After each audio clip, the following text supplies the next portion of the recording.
صلى الله عليك يا مولاي يا رسول الله. صلى الله عليك وعلى آل بيتك المظلومين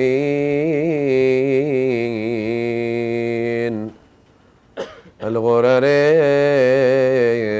الميامين.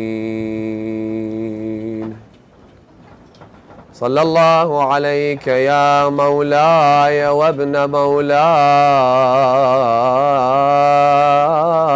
يا أبا عبد الله يا رحمة الله الواسعة ويا باب نجاة الأمة غريب يا مظلوم كربلاء. سيدي يا ليتنا كنا معكم فنفوز والله فوزا عظيما. صلوا على محمد وآل محمد. اللهم صل على محمد وآل محمد. We've been talking about the virtues of the companions of Imam al-Hussein over the last week or so, discussing the qualities, the characteristics which allowed the Ansar, the supporters of Abu Abdullah, to truly stand out to the point where the Imam calls them the best of companions, the best supporters that anyone could ever ask for, were present on the plains of Nainawa on the 10th day of the month of Muharram in the year 61 after Hijrah. However, there is one individual, one man, one weapon in the arsenal of Hussein, one of the supporters of the Master, the Mawla, who epitomized these virtues single-handedly.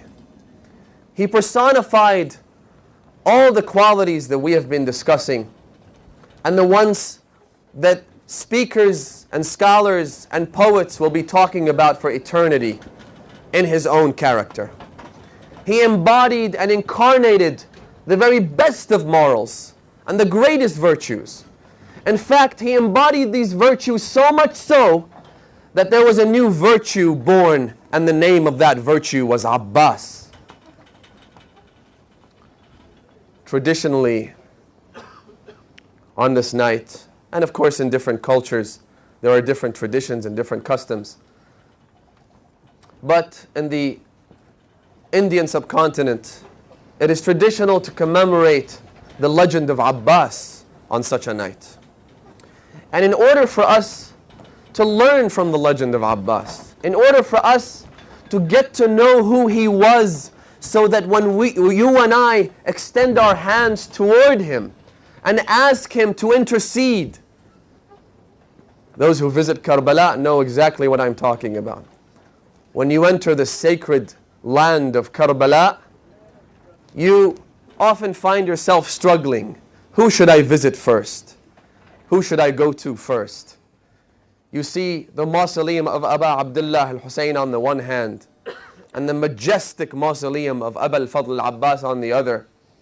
And people traditionally go to the mausoleum of Abu al-Fadl al-Abbas saying the following, reciting the statement, Ya kashif al-karb an wajh al-Hussein, ikshif al-karb anni wa an hadhihi al-ummah. O Abbas, you were the one who drove away calamities from the face of Hussein. Drive away calamities from this humble, insignificant servant of yours. In order to get to know him, in order to ask him, we need to get to know him better. In order to get to know him better, let's go back to the traditions of the Ahlul Bayt. What did the Imam say about Abu al-Fadl al-Abbas? And the first is this statement. The Imam says, Ashhadu annaka, I bear witness. أشهد أنك بذلت غاية المجهود. I bear witness that you provided the maximum of your effort. You did the best of your ability. غاية المجهود. You exerted the greatest amount of energy possible. Well, let's talk a little bit about this. Generally speaking, there are those in society who are ambitious, those who seek things beyond what is immediately accessible to them. People who are ambitious are individuals who aspire to something more, to something better. Of course, there are those who say, I don't need to be ambitious. They choose to be trapped in mediocrity for many reasons that could include perhaps the fact that they see themselves as being too insignificant. They are incapable. They feel deficient. They feel that they don't have the chances offered to other people, and so they choose to be trapped in mediocrity for the rest of their lives.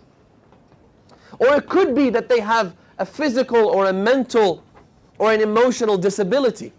It could be that they're suffering from a disease. They're suffering from an ailment. They're suffering from something that is characterized as being a medical condition. One of the companions of Imam al-Sadiq was a man who developed a skin condition, vitiligo. Many of you might have heard of it or have seen people who have this medical condition. He was diagnosed with vitiligo. The color of his skin began to change. It becomes pale and white. Different shades, of course, but in certain circumstances, it can be quite visible. So this companion started to be mocked by people around him, his neighbors, the people in the community. And the way they mocked him was extremely insidious, very hurtful. They started telling him, what sin have you committed to deserve this kind of disease? Thinking erroneously that every disease is caused by a sin. But that is not the case. It's like, imagine if someone loses their possession, someone loses an amount of money that they had. Now, that is something that hurts you. But then there are those who might come forward and tell you that this money might have been derived from illicit, illegitimate sources, and that's why it was lost. But that's not always the case. So just because you have a disease or a medical condition of some kind, you're suffering, doesn't mean that you did something to deserve it. It could well be that God wants to test you or that He wants to elevate your status. So this man was being mocked. And so as a result, when he was being mocked, his character was perhaps too weak to confront these individuals and keep on doing what he was doing, being an active member of society. So the hadith says that he went into hiding. Vitiligo could hurt you. It's more of an emotional ailment than it is physical. It doesn't really hurt. So he went into hiding, he went into his home, and he stopped engaging in social interactions. He stopped going out. So the Imam called him. He said, what's wrong with you? Why are you in hiding? He said, because people used to mock me for my condition. The Imam said to him, do you know Mu'min al-Fir'aun? Mu'min al-Fir'aun is a man the Quran talks about and says that he was a member of the family of Fir'aun, but was a believer who would advocate on behalf of Musa. He would promote the message of Musa, the message of monotheism, even though he was not only a member of the family of Fir'aun, but in fact held a high office in the government of Fir'aun. The Imam says to him, do you know Mu'min al-Fir'aun? He said, yes. He said he had a medical condition, a congenital disability, whereby his 5 fingers were stuck together. Instead of having 5 fingers, he had only 1. And he never shied away from that, the Imam told him. He said, here is a man praised by Allah subhanahu wa ta'ala in the holy book of Allah for all of eternity, even though he had this medical condition, and he would never shy away from it. He would go out there and speak the truth and invite to the way of Musa with this congenital problem that he suffered from. So there's no reason for you to be ashamed. Come back out, come back to the classes. So there are many reasons why people would lack ambition. As I said, one of them is simply not seeing their unique talents and their abilities. Brothers and sisters, Allah subhanahu wa ta'ala is just. And because He is just, He has given a similar or equal opportunity to each and every one of us. Those who are mentally disabled, Allah subhanahu wa ta'ala will bless them with paradise without a test. But those who are more or less average human beings, like you and I, we all have certain unique talents and qualities and abilities that we can employ in bettering ourselves. And it is because of these qualities, because of these talents, that Allah subhanahu wa ta'ala wants us to be ambitious. He wants us to aspire to something that's more and greater than just ourselves and our immediate needs. We need to be ambitious.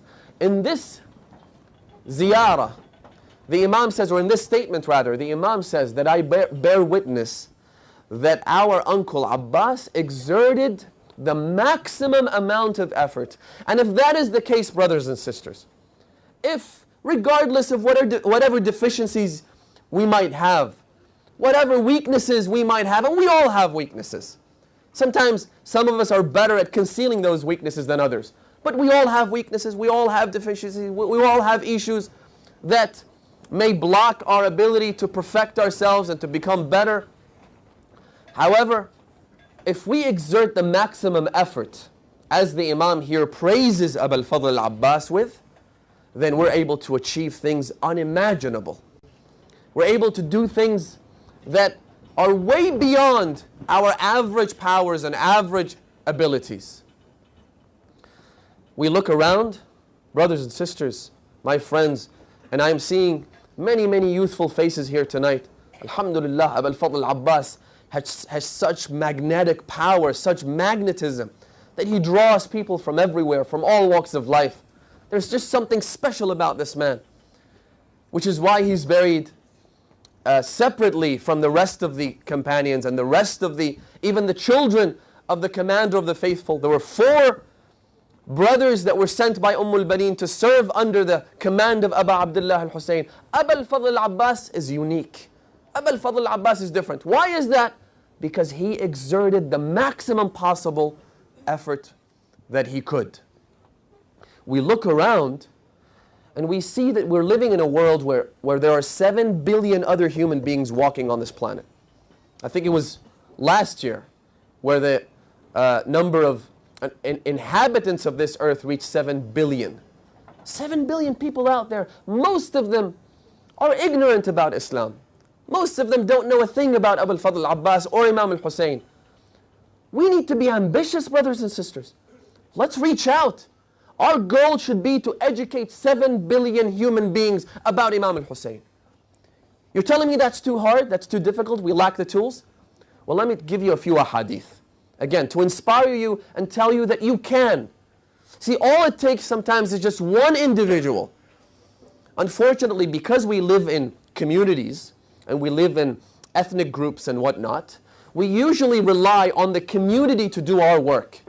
Whereas you go out here and you find there is a Hindu temple across the street. You find a Jewish synagogue just 5 minutes down the street. You find all these other religious communities around you, and yet no one ever thinks about reaching out to them and teaching them about Imam al-Hussein. I know there are activities, interfaith programs held where you invite people of other faith denominations to come and to learn about Imam al-Hussein, and that's wonderful, but we're not even scratching the surface of what we can do. The potential we have. We have Hussein, brothers and sisters. We have Hussein. A Christian man, Antoine Barra, is famous for saying that had we Christians had someone like Hussein, we would have made sure that there is a symbol, there is a name for Hussein implanted in every single town and city in the world. Look at what Christianity has been able to do with the suffering of Jesus, the passions of Christ, which come nowhere near the passions of Imam al-Hussein on the day of Ashura. We have him. We have this product, if you like.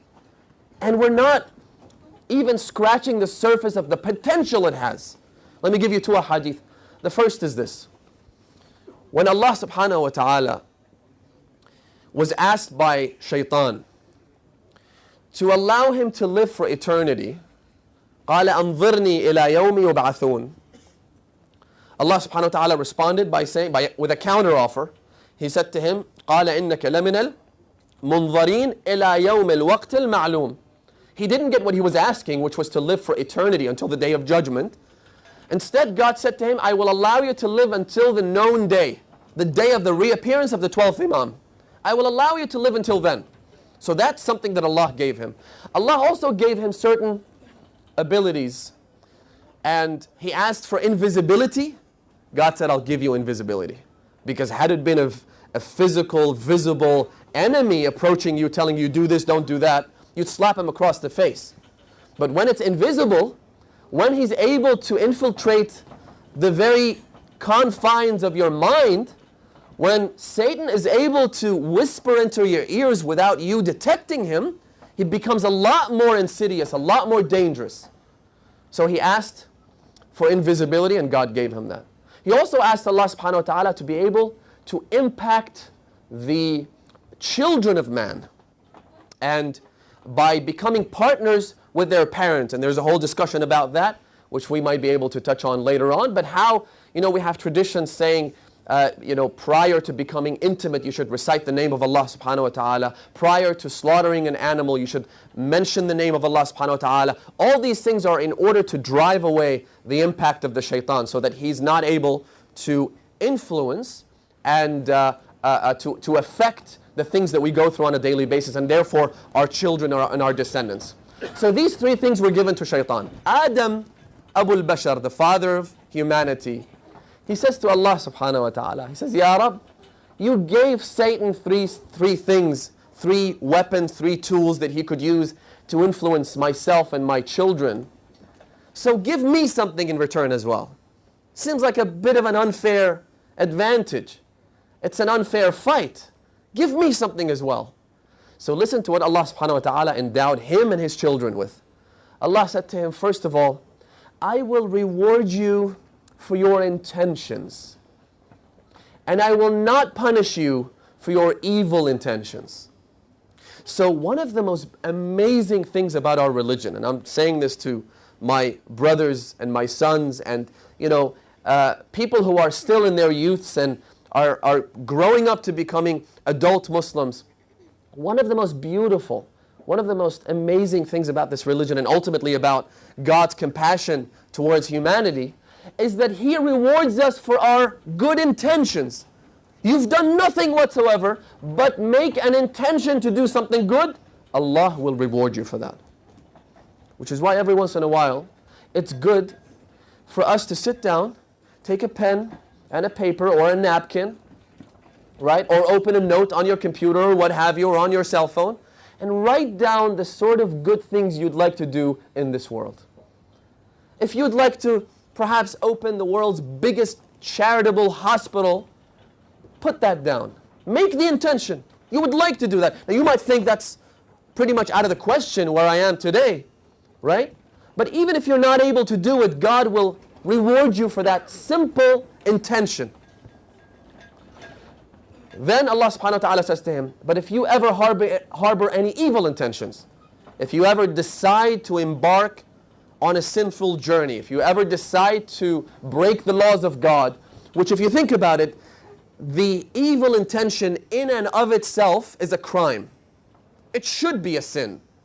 When someone knowingly decides to break God's law, that is a very repulsive thing. It's an ugly, disgusting thing for a slave who is dependent entirely on Allah subhanahu wa ta'ala in his very existence, in sustaining his life, decides and makes a decision, a conscious decision to break God's law. And yet Allah subhanahu wa ta'ala says, out of my generosity, my compassion, I shall not punish you for a simple intention. He rewards you for the good, but does not punish you for the bad. Subhanallah. Number one. Number two, Adam is an intelligent human being. So he says to Allah subhanahu wa ta'ala, Zidni, give me more. God says to him, all right, if you perform that good deed that you intended to, if you perform it, if you're able to manufacture it, if you're able to turn it into a physical reality, I shall give you, so you've already been rewarded for the intention, I shall multiply and amplify the rewards by 10 times. So not just once, but 10 times. However, if that evil intention was manifested in physical reality, if you went ahead and, God forbid, committed the sin that you intended to commit, I shall only punish you for it once. 10 times for the good, only once for the bad. Adam says, Zidni, give me more. Allah subhanahu wa ta'ala says to him, sure. And if you commit the evil deed, if you commit the sin, but you seek my forgiveness to the point where your soul has reached your throat, I shall wipe your slate clean. I shall forgive that sin. You made the evil intention, God forbid. Then you went ahead and committed the evil act. You transgressed against the laws of the Almighty Creator of the universe. This is God we're talking about. This isn't some common law. This isn't law that's established by mankind that we're breaking here. This isn't about breaking traffic laws. This is breaking the laws of the one who created me. And yet Allah subhanahu wa ta'ala says, I shall give you the chance to repent and therefore forgive you of that sin if you do so prior to death. Of course, Allah subhanahu wa ta'ala's mercy goes way beyond that as well. Because He forgives and forgives and forgives and forgives on the day of judgment. The hadith says God shall forgive so many people for so many crimes that even shaitan will begin to think maybe he's going to be forgiven. So, intentions, ambitions, brothers and sisters, are important. Be ambitious. Make the intention tonight to be the best person in town. You might say that's difficult. Fine, make the intention. You've got nothing to lose. The second hadith is this. The Imam, the commander of the faithful, Amir al-Mu'mineen, Ali ibn Abi Talib, salawatullahi alayhi. He says, Ma rama mri'un amran. Rama means to seek. No man or woman. Imri'un is a generic term. It could apply to either sex. The Imam says, no man or woman ever aspires to something, ever seeks something unless they reach it, no matter what it is. Why? Because the first step is to make that intention, and you're rewarded for it. After that, the intention might just develop into an ambition. It starts out as a mere intention, but if it turns out, if it develops, if it grows into an ambition, it then becomes more probable to manifest itself in physical reality. And Allah subhanahu wa ta'ala, what you need to do, of course, is to seek His help in manifesting your intention and your ambition into physical reality. Ask Him, just like you ask Him for anything. Allah subhanahu wa ta'ala says in one hadith, Ya Dawood, He addresses His prophet David, Ya Dawood, اطلب حتى ملح طعامك مني. Ask me for everything and anything, even the salt you add to your food. Because you have people who sometimes say, you know, I want to ask God the big things in life. I don't want to waste my wishes on, petty little things. God says, listen, ask me. Ask me anything and everything. No matter how small and insignificant it is. At the end of the day, who's the sustainer? At the end of the day, who's the creator? It's Allah subhanahu wa ta'ala. So, make intentions, good intentions, as many as you can. Avoid evil intentions, and then turn those intentions into ambitions. Because the Imam said, and I'll continue the hadith, مَا رَامَ امْرِؤٌ أَمْرًا إِلَّا نَالَهُ. You will most certainly achieve what you set out to do. And then the Imam says, أَوْ مَا دُونَهُ. If it's not what you set out to do, if it's not 100% of what you aspire to, then it'll be 99%. Just under it, just beneath it. 99%, 95%. It won't be 2%. It won't. أَوْ مَا دُونَهُ. So if you decide to guide the 7 billion human beings that walk on this planet towards the light of Islam, or if you think that's too difficult to convert everyone, let's forget about converting people. Let's introduce them to Imam al-Hussein. How hard could that be? To publish books in various languages talking specifically about Imam al-Hussein and his messages and his sermons on the day of Ashura. Trying to introduce Imam al-Hussein to people in China, to people in Russia, to people in South America. If you aspire to do that, and if your intention is pure, Allah subhanahu wa ta'ala will back you up. He will give you the backing, the support to do it. Because when God gives you the backing, what you'll do is what Abbas did on the day of Ashura. بَذَلْتَ غَايَةَ الْمَجْهُودِ. You will put in your every last iota of energy, and therefore achieve great feats in this world. So the number one quality that we need to learn from in the life of Abu al-Fadl Abbas is his ambition. In fact, he was so ambitious that one hadith says that the position of Abbas on the day of resurrection, his place in paradise will be the envy of all martyrs. يَخْبِطُهُ بِهِ الشُّهَدَاء. A martyr is one who gave his life in the way of Allah. And yet the position of Abbas is so lofty. It is so supreme. It is so great that even the martyrs look at that position and they will have ghibta. Ghibta isn't technically envy. It is when you say, I wish I could have that. I wish I was at that position with Abbas. That's a man who's ambitious. That's a man who's willing to put every effort possible on the day of Ashura to serve his master, Abu Abdullah. Number one. Number two, the second quality is again mentioned in the hadith of Imam al-Baqir, in which he says, Allahumma salli ala Muhammad. It's okay. It's Thursday night. There are those visiting Abu Abdullah al-Hussein tonight in his majestic mausoleum.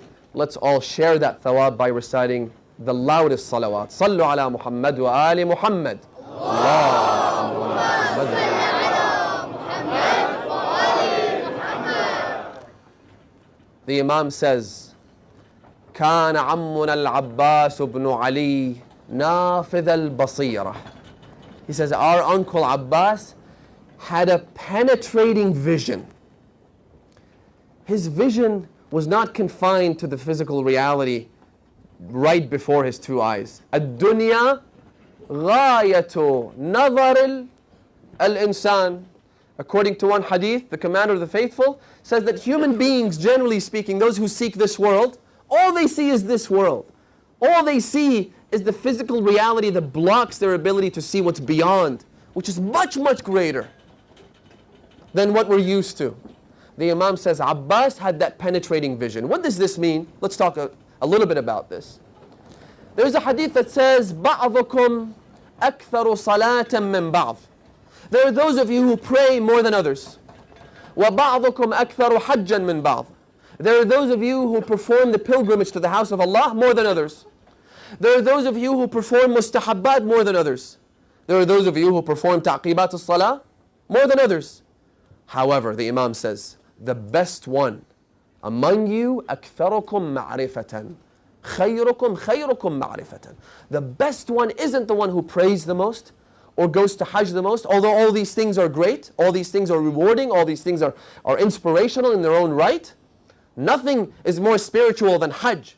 But then the Imam says, however, the best one of you is the one who has more gnosis and more knowledge and more of that penetrating vision that we've been talking about.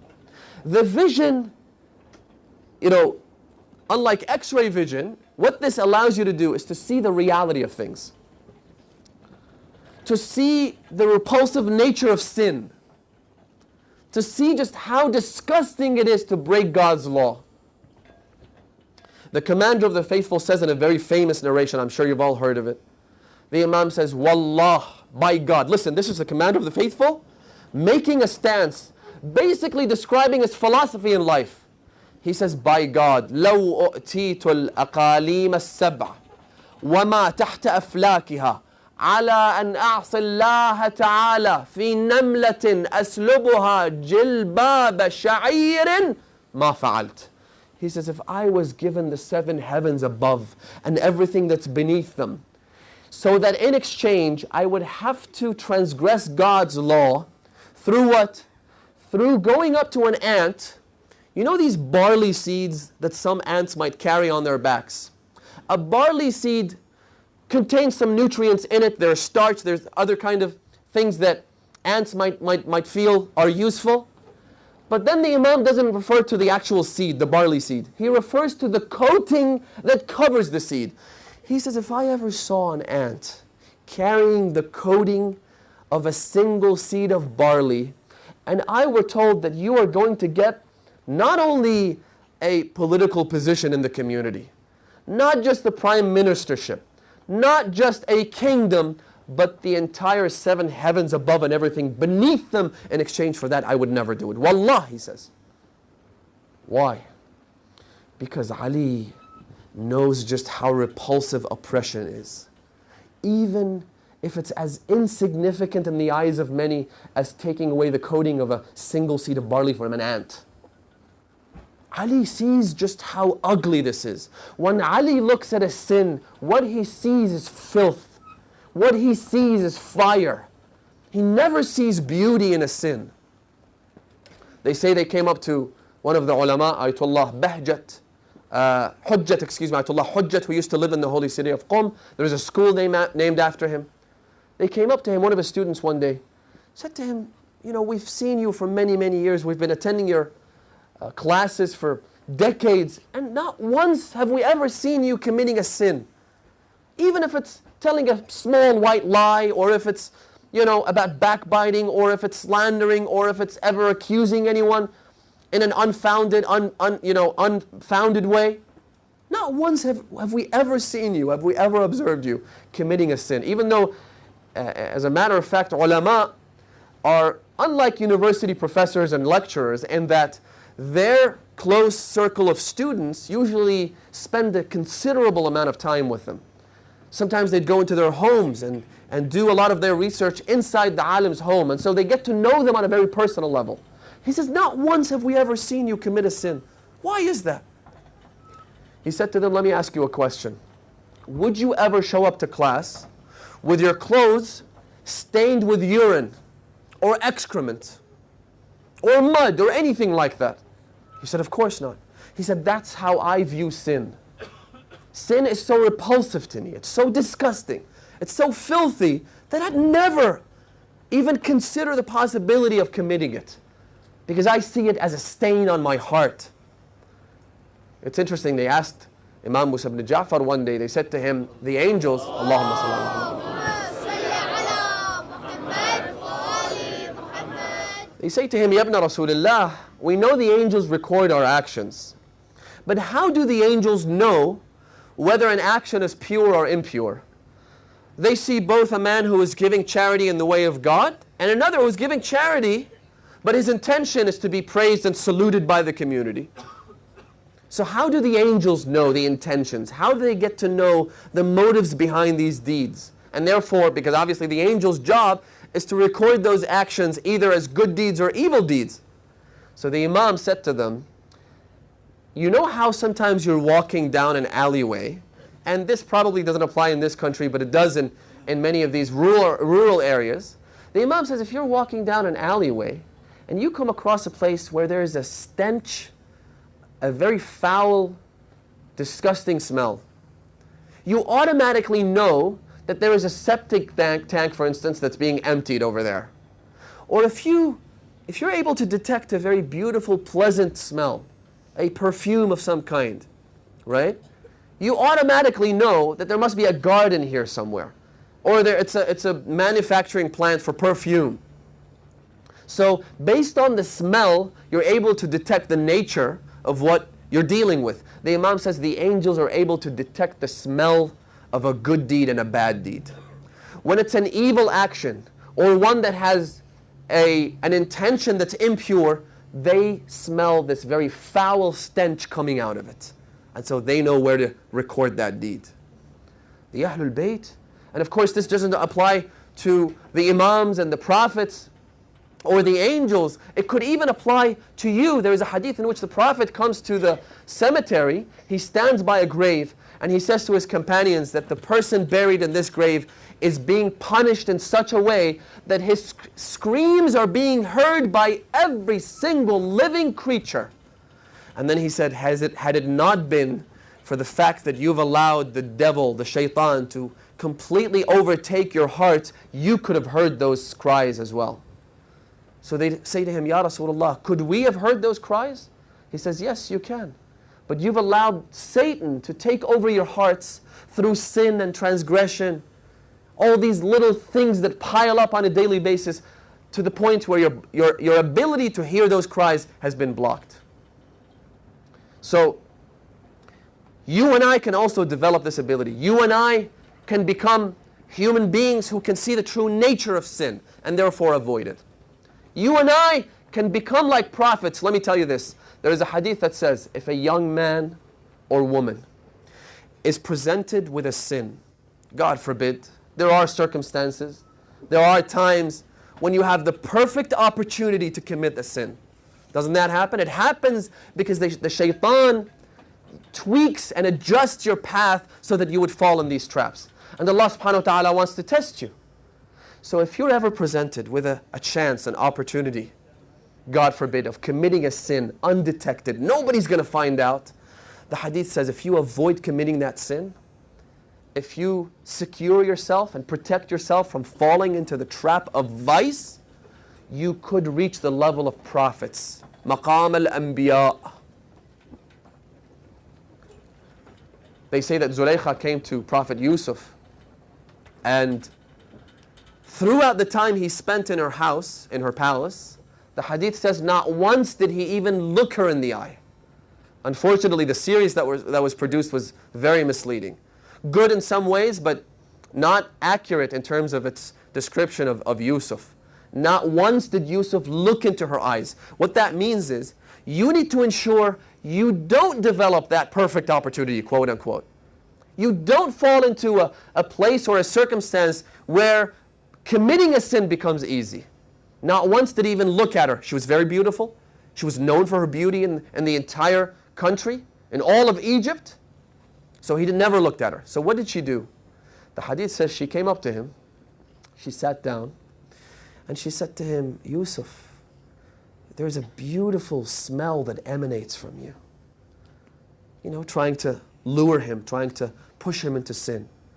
You smell so good. What did he do? He said to her, you know what? You need to come back after I've been buried by 3 years and then take a big sniff out of my dead corpse and see how good I smell then. Beautiful. He doesn't even give her the chance. He blocked every door available to sin. Eventually she started chasing after him, literally running after him, and he'd be running around in the palace. That's how cautious he was. You smell beautiful. Not really, maybe now I do, but come back after I'm dead. She said to him, you look really beautiful. You're so attractive. Imagine, you have the most beautiful woman in the world, Miss Universe, coming up to you, where there's nobody else around telling you how cute and attractive you look. Talk about a ticket straight to hell. He said to her, I might look good now, but come back after I'm buried. Take a look once I've been buried for a while there and see how beautiful I look then. So you and I, brothers and sisters, we have the ability. And here's one more thing I want to mention about this and then move on. One might say, well, how do I develop the ability to see the true nature of sin? Do you know how? Very simple. The hadith says, مَنْ عَمِلَ بِمَا يَعْلَمْ عَلَّمَهُ اللَّهُ مَا لَا يَعْلَمْ. He says, whoever applies the knowledge that he or she has, you and I both know that looking with lust at a person of the opposite gender is haram. It's haram. So that knowledge that you have, if you apply it, if you act upon it, the hadith says God will give you even more knowledge. Do you know how? He will make this sin even more repulsive than it was to begin with. You will develop that penetrating vision to see just how ugly it is. If you're sitting down and there's a group of brothers and sisters, you know, people talking about someone else. They're gossiping, they're slandering, they're saying things about someone else behind their back. If you avoid doing this out of your sense of disgust or out of your sense of obedience to Allah subhanahu wa ta'ala, once you've avoided that sin, God will allow you to see just how ugly that sin is. When someone else does it, you'll just see how ugly and repulsive it is. So the more you apply what you have. That's why you can have an illiterate janitor who can reach the position of Salman al-Farisi. How? By simply applying whatever little knowledge that he has. Sometimes we want to learn more and more and more. As I said last night, the Prophet would only reveal 10 verses at a time, a maximum of 10 verses. He'd say, go, apply these verses, learn them, live by them, come back the next day, I'll teach you more. If you apply what little knowledge that you and I have, Allah subhanahu wa ta'ala will increase that knowledge. مَنْ عَمِلَ بِمَا يَعْلَمْ عَلَّمَهُ اللَّهُ مَا لَا يَعْلَمْ. So that's the second feature and quality of Abu al-Fadl al-Abbas, his penetrating vision, his ability to see the truth of things, the real nature of things. Number 3, it was his empathy. You know, we talk about generosity. And generosity is when you have things, you have money, you have possessions, and you give them to other people out of sympathy for what they're going through in order to help them and support them. And that's a noble exercise. It's a beautiful virtue for everyone to have, for everyone to enjoy, to be generous. However, generosity is relative. One day, 3 people come to the Prophet. One of them had 1,000 dinars. He gave away 100 dinars in the way of Allah subhanahu wa ta'ala. This is something that applies in our lives. Listen carefully. He had 1,000, gave away 100. A second person came. He had 100 dinars. He gave away 10.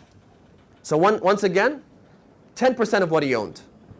A third person came, had only 10 dinars, gave away 1 dinar. 10% of his net worth. After they left, the Prophet said, كُلُّهُمْ فِي الْأَجْرِ سَوَاء. All 3 received the exact same thawab, the exact same ajr, the exact same reward. Now you might think, the first guy gave 100 dinars, 100 gold coins. The third person gave only 1. But because it's relative, and it's a means-tested kind of thing, it's a means-tested concept, whereby whichever amount you give relative to how much you own, that's how much rewards you get. Unfortunately, in our society today, if there was a guy who came up and gave you only $1 or £1, nobody ever salutes him. But if you have a multi-millionaire who gave 10,000 pounds, all of a sudden everybody gives him a standing ovation. The Prophet says no. Because the one who is poor is giving a greater proportion of what he owns, he gets more thawab. The more you have, the more you need to give. When Bill Gates, for instance, decides to start a foundation named after him and his wife, incidentally, it always has to bear their own name, the Bill and Melinda Gates Foundation, and he gives away $10 billion. It's headline news. Everybody's talking about it. Even though he's only given away, what, 5, 10% of his net worth? He still has a lot more money where that came from. He goes to Steve Jobs. I read this in an article. Bill Gates went to Warren Buffett. He asked him for his contribution, and he did commit to a very sizable donation, I think something like $50 billion, but only after his death. How smart is that? While I'm alive, I want to enjoy the luxury of knowing that I've got a bunch of zeros in the bank account. As soon as I'm dead, you can take whatever you want. So then he goes to Steve Jobs. He says to him, will you contribute to this foundation? It's the Millionaires Club, right? The Billionaires Club. Everybody's donating. You want to have your name listed as well? We could, issue a press release. There's going to be a statement. There's going to be headline news everywhere. He refused.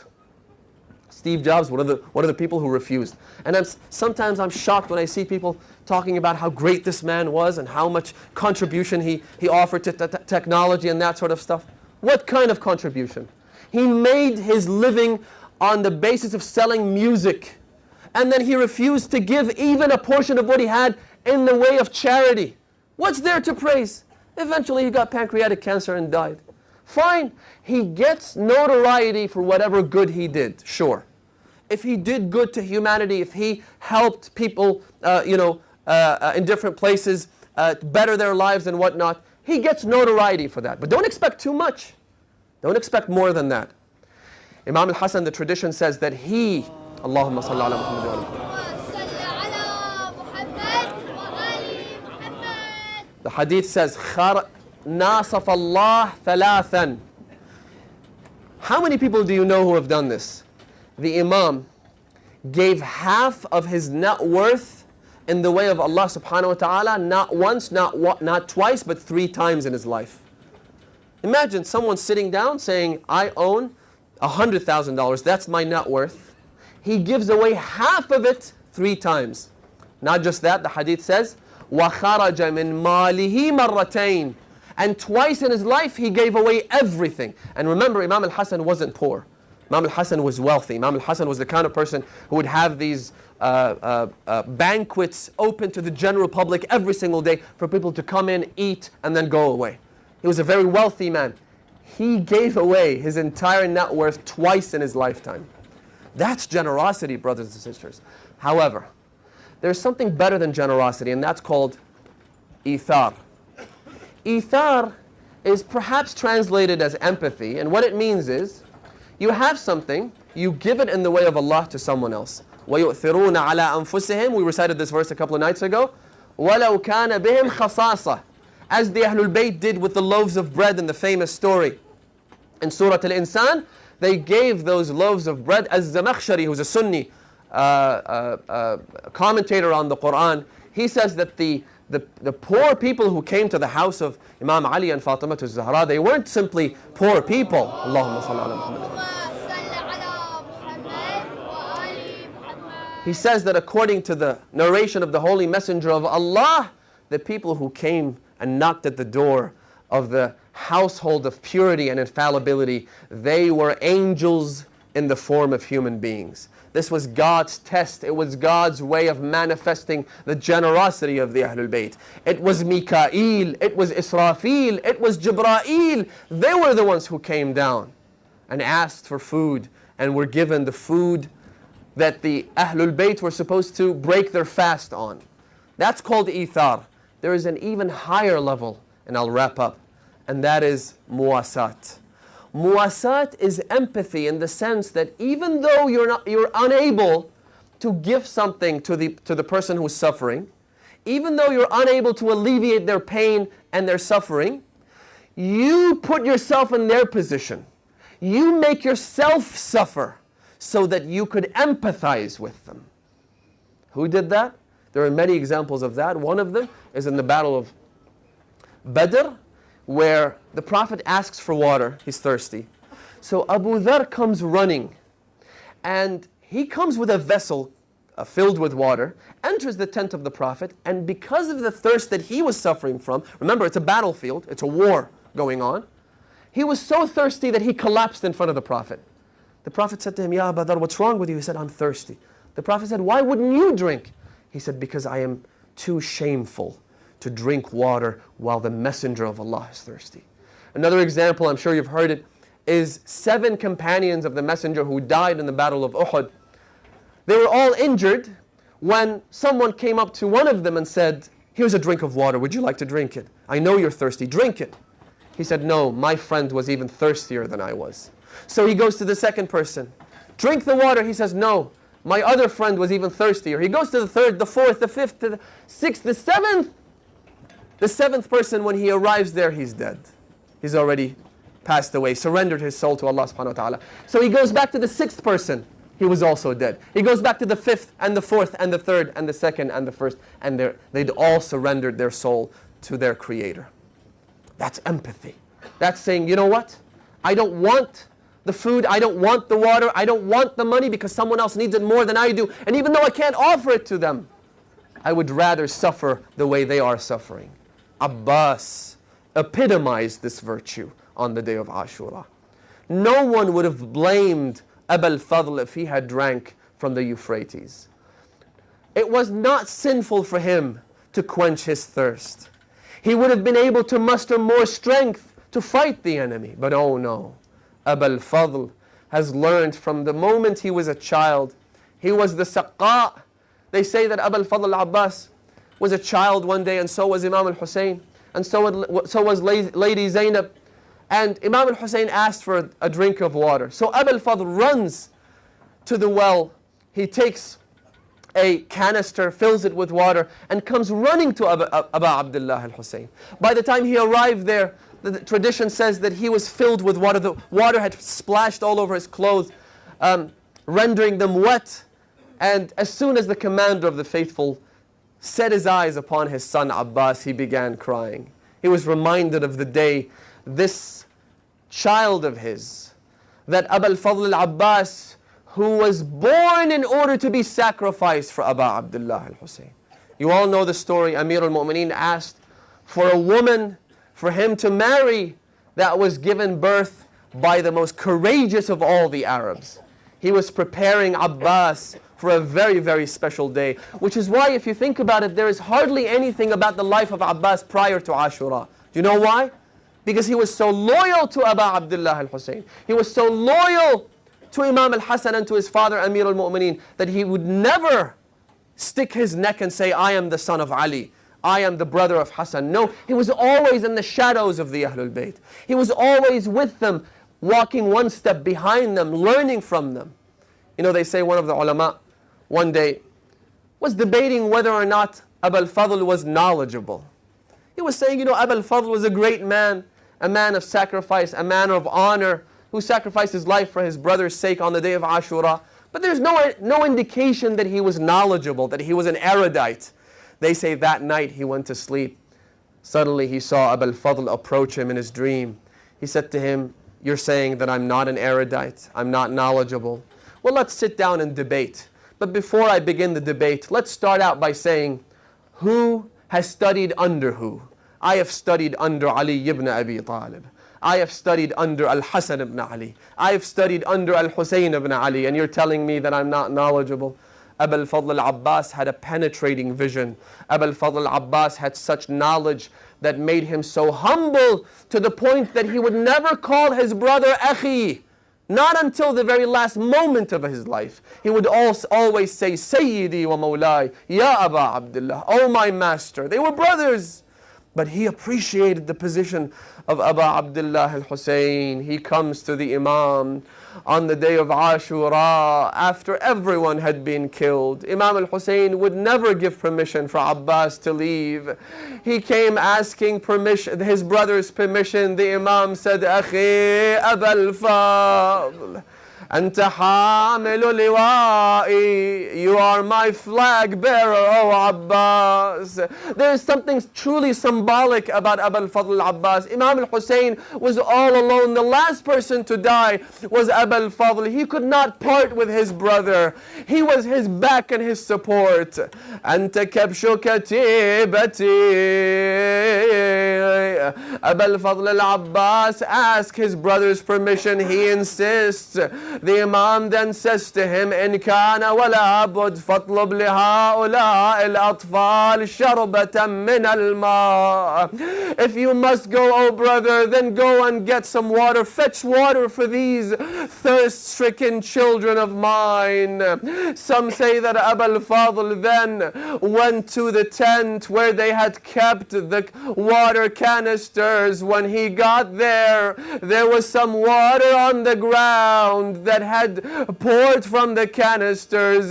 He noticed that the children would take off their shirts and they would lie on the ground to have the dampness of the water touch their bellies out of thirst. But as soon as they saw him, I couldn't imagine that when they see Abu al-Fadl al-Abbas, what would they say? They would probably say to one another, okay, Uncle Abbas is here. He's going to get us some water. Abu al-Fadl al-Abbas goes towards the Mashra'ah, towards the river. There are 70 accounts, brothers and sisters, 70 different accounts of the events of Ashura. Some say that the number of soldiers guarding the river was from 2,000 all the way up to 10,000 people. But if you take the most conservative estimate, if you take 2,000 alone, you can imagine what Abu al-Fadl was up against. However, Abu al-Fadl was so valiant, he was so strong that he charged at them like an angry lion. He pushed them all away from the river. As soon as he touches the water, he reaches in. فَمَلَأَ يَدَهُ مِنَ الْمَاءِ. He raised his hand up to his mouth, was about to drink. The enemy were observing this. The enemy were saying, if Abbas drinks the water, he will have enough strength to wipe us all out. When all of a sudden they noticed that Abu al-Fadl threw the water back into the stream, فَرَمَى الْمَاءَ عَلَى الْمَاءِ, came back out after filling the water canister. One of them says, I noticed Abbas whispering to himself, Ya nafs min ba'd al-Husayn huni wa ba'dahu ma kunti aw takuni. Oh Abbas, how could you drink when Hussein is thirsty? And one Iranian poet says that as soon as Abbas looked into the water, he saw the reflection of Ali al-Asghar. He saw the reflection of Abu Abdullah. He fills the canister. They say he held it the way a father holds his baby. His only objective is to take the water back to the tents. He heads towards the tents. Umar ibn Sa'd calls out, ensure he does not return to the camp, for he knew that if they got a hold of the water, they could then fight back. He says, block his way. If there were not 2,000 people, oh people mourning Abu al-Fadl al-Abbas, oh believers, if there were not 2,000 people but only 200, and they were all archers, they were throwing and shooting arrows at one single target. I'm not going to use the description of the Maqtal, which calls him, he looked like a hedgehog. I will merely say that he would resemble a flower with many thorns. They attacked him from every angle. They cut off his right hand. They cut off his left hand. You know, these two hands, Hamid ibn Muslim says that after Abu Abdullah was going back to the camp, all of a sudden I noticed he bent down and held something. He began kissing it. He bent down again on another location. He picked something up and began kissing it. I noticed there were the two severed hands of Abbas. Imam Zayn al-Abidin sends his blessings on the hands of Abbas. Imam al-Zaman mentions the hands of Abbas in Ziyaratul Nahiya. Traditions tell us that on the day of resurrection, Fatima Zahra will reveal the hands of Abbas. Historians say, the hadith states, فَوَقَفَ الْعَبَّاسُ مُتَحَيِّرًا. Why? Abbas stood in bewilderment. Abbas was confused all of a sudden. Why? Because they began shooting the arrows at him. The arrows came down like rain. فَسَهْمٌ أَصَابَ الْقِرْبَةِ. An arrow pierced through the canister. وَسَهْمٌ أَصَابَ صَدْرَهُ. An arrow rested in his chest. وَسَهْمٌ أَصَابَ عَيْنَهُ. And an arrow was planted in his eye. Abbas stood still. He would no longer continue his journey. Why would Abbas stand still? فَلَا يَدٌ يُحَارِبُ بِهَا. No hands to fight with.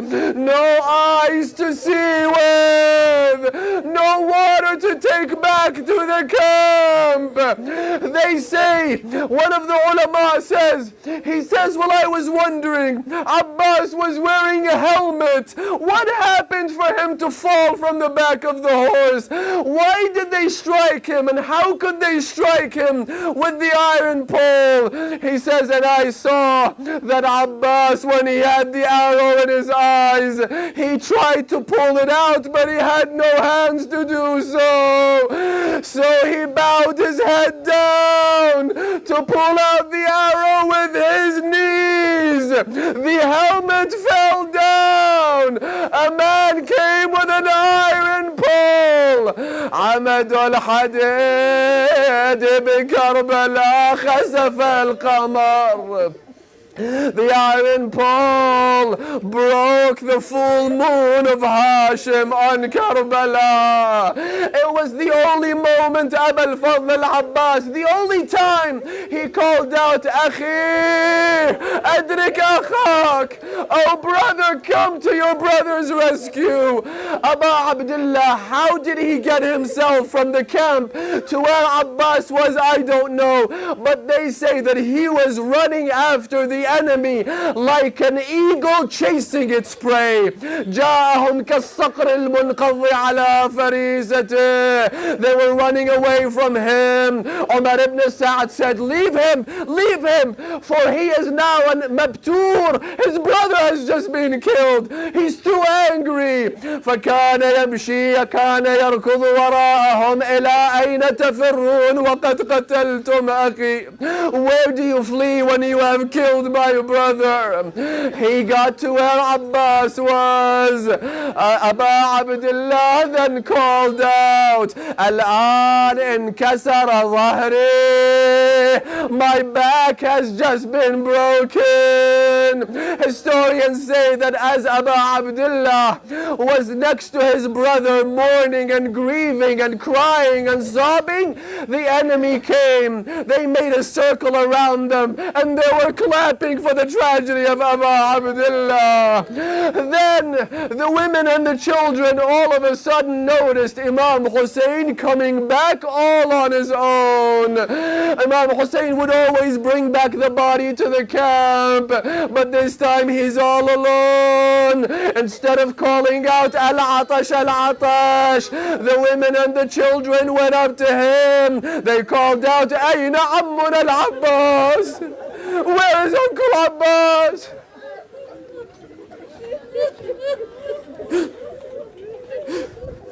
وعباسا وعباسا وعباسا.